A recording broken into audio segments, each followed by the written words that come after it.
I never believed in conspiracy theories. I trusted facts, evidence, logic. That's why I became an investigative journalist. But 3 months ago, I found something that still doesn't make sense. And I honestly wish I had stopped looking. It started with something so small that nobody else would have noticed it. I was flying from Chicago to Seattle for an interview. While choosing my seat, I noticed one seat was unavailable. Not occupied. Not reserved. Just blocked. Seat 29A.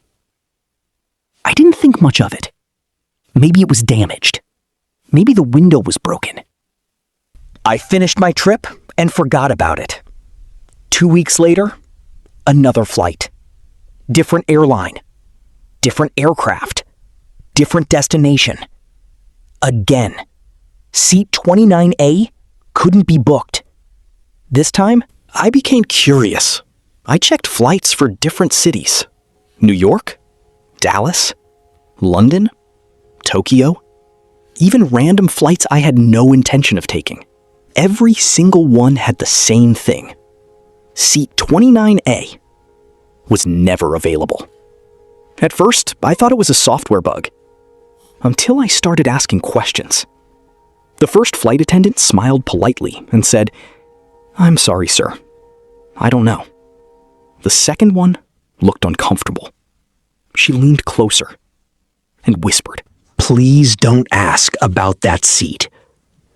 Before I could ask another question, another crew member interrupted us. She walked away without looking back.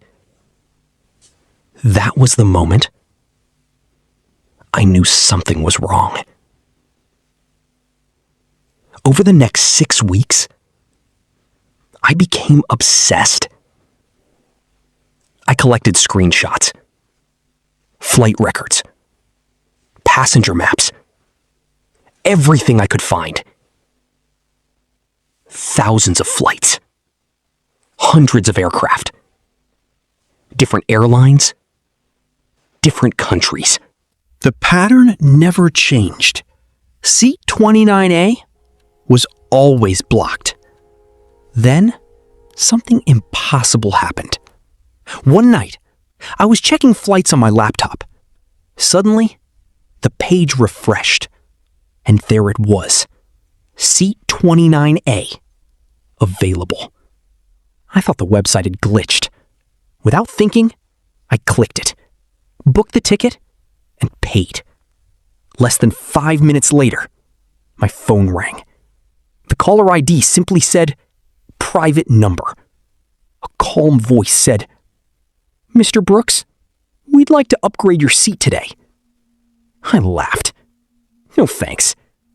The voice continued, "Business class. No.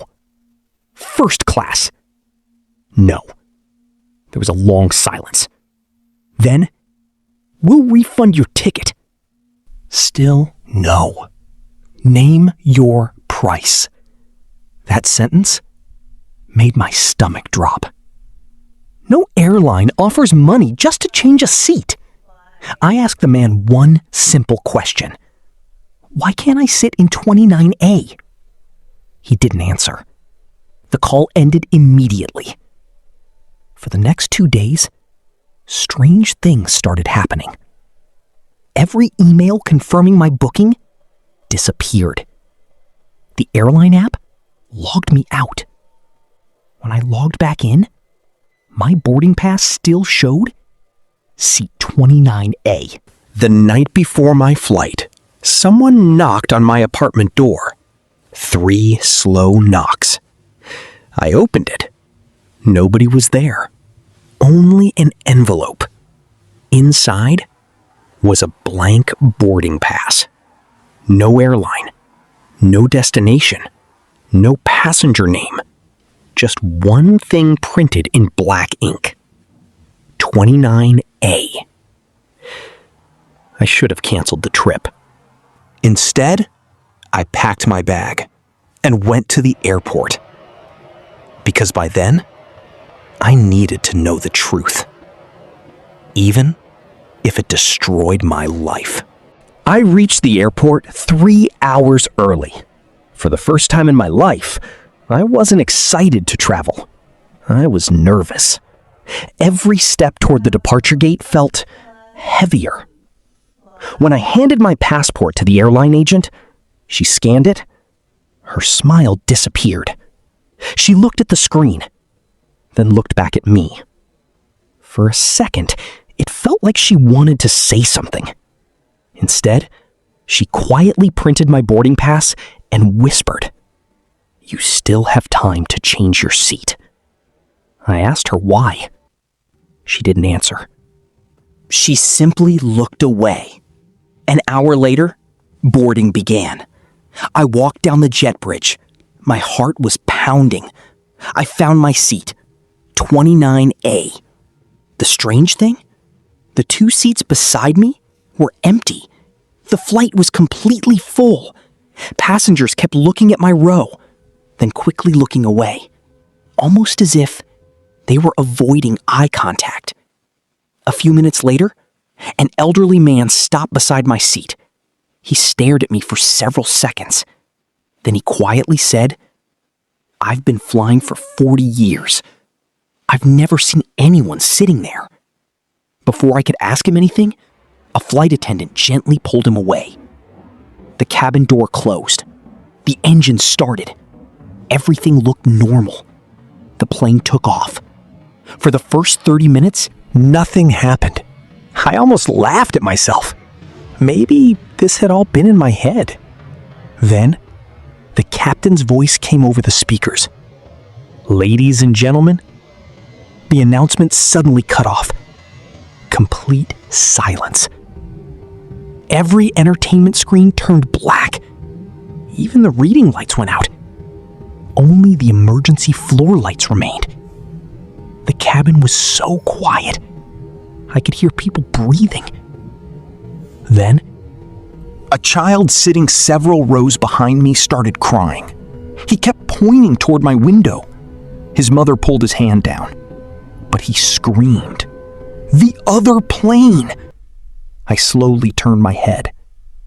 Outside my window, another airplane was flying beside us. Not close.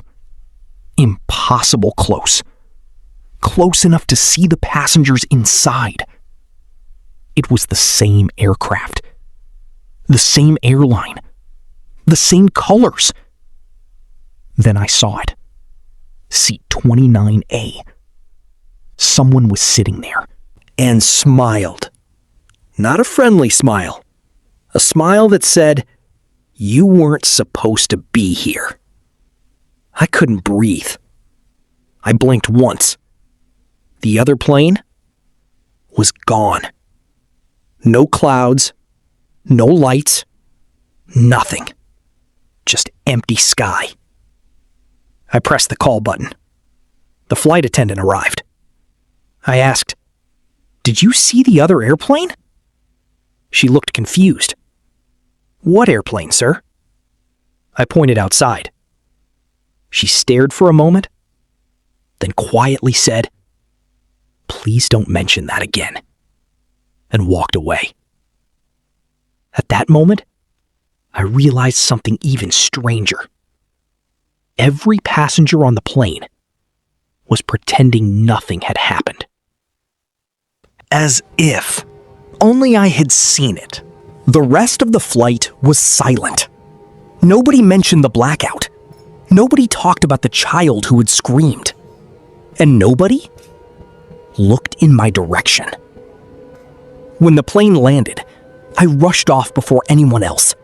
I had only one goal: find out who or what I had seen outside my window. The first thing I did was request the passenger manifest. The airline refused. No explanation. Just, "No records are available." That made no sense. Every commercial flight keeps records. I contacted an airport employee I knew. A few hours later, He called me back. His voice sounded terrified. He said, "Ethan, according to the system, you were never on that flight." I laughed. I thought he was joking. Then, he sent me the security footage. I watched myself walk through the airport. I watched myself board the plane. But when the camera reached the aircraft door, the video glitched for 1 second.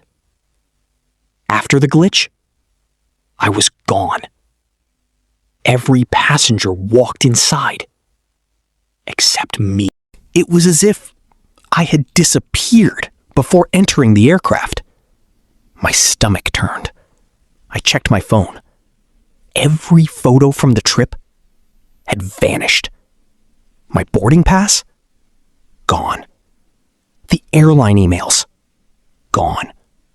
Even my bank statement no longer showed the ticket purchase. It was like someone had erased every trace that I had ever taken that flight. Then my phone rang. Private number. I answered. The same calm voice said, "Now you understand why that seat stays empty." I shouted, "Who are you?" There was a long silence. Then he replied, "Seat 29A isn't reserved for passengers. It's reserved for replacements." The line went dead. I stood frozen. That night, I couldn't sleep. Around 2 a.m., someone slid an envelope under my apartment door. Inside, there was only one photograph. Every passenger was smiling at the camera. And there I was, sitting in seat 29A. But something was wrong. The man beside me had my face. I turned the photo over. On the back, someone had written one sentence. "Next time, don't look out the window." I never flew again. Not because I was afraid of planes, but because every few months, a new ticket arrives. Different airline, different country, different destination. The only thing that never changes is the seat number, 29A. If someone watching this has ever been offered that seat, do yourself one favor. Don't take it. Because if you do, someone else may finally get to come home.